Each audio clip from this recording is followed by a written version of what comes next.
แขวงพงศดีเปิดกองประชุมครบคณะบริหารงานพรรคแขวงครั้งที่3สมัยที่12กองประชุมครบคณะบริหารงานพรรคแขวงพงศดีครั้งที่3สมัยที่12ได้เปิดขึ้นในตอนเช้าของวันที่21กรกฎาคม2026นี้ที่ห้องประชุมชั้น3สำนักงานปกครองแขวงพงศดีโดยการเป็นประธานของสหายพ้นติสมพรมิตรพรกรรมการส่วนกลางพรรคเลขาพรรคแขวง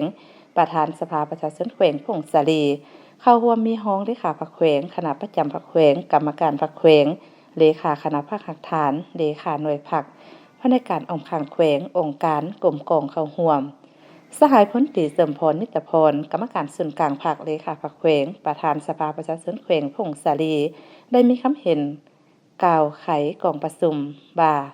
กองประชุมครั้งนี้มีความหมายความสำคัญเพื่อทบทวนคืนการผ่านขยายมติกองประชุมใหญ่ครั้งที่12ของพรรคมติกองประชุมใหญ่ผู้แทนองค์คณะพรรคแขวงครั้งที่12เป้าเฉพาะแม่นการจัดตั้งปฏิบัติมติกองประชุมครบคณะบริหารงานพรรคแขวงสมัยสามัญ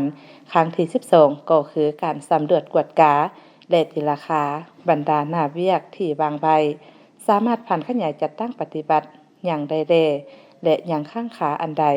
เพื่อพร้อมกันค้นคว้ามาตรการแก้ไขข้อคงค้างระยะ6เดือนท้ายปี2026ให้บรรลุตามแผนการในกองประชุมผู้เข้าร่วมได้รับฟังเอกสาร7ฉบับเป็นต้นแม่นในผลสำเร็จกองประชุมครบคณะครั้งที่3ของคณะบริหารงานส่วนกลางภาคสมัยที่12เผยแพร่ซึมบรรดามติของกรมการเมืองส่วนกลางภาคคำสั่งของคณะเลขาธิการส่วนกลางภาคฉบับเด็กที11/คลสพลงวันที่7พฤษภาคม2026และคำสั่งเลขที่02/คลสพลงวันที่30มกราคม2026มติของคณะบริหารงานส่วนกลางภาคเลขที่62/คบสพลงบาด้วยการเพิ่มทวีการนำพาของภาคต่อเวียกงานก่อสร้างหลักฐานการเมืองติดพันกับเวียกงานพัฒนาชนบทแก้ไขความทุกข์ยากและเวียกงานสร้างในระยะใหม่รับฟังสรุปตีราคาการซี่นำพาของคณะบริหารงานพรรคแขวงสมัยที่12ใน6เดือนต้นปีและทิศทางแผนการ6เดือนท้ายปี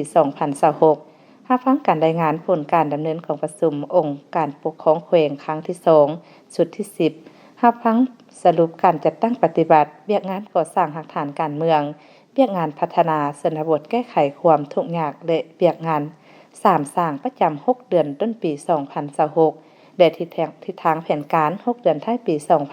2026ใน6เดือนต้นปี2026ระยะผ่านมาคณะบริหารงานพรรคแขวงได้เอาใจใส่ซี่นำเวียกงานศึกษาอบรมการเมืองแนวคิดให้แก่คณะพรรคทุกขั้นพนักงานสมาชิกพรรคกำลังประกอบอาวุธและประชาชนบรรดาเผ่าในทั่วแขวงอย่างเป็นปกติต่อเนื่อง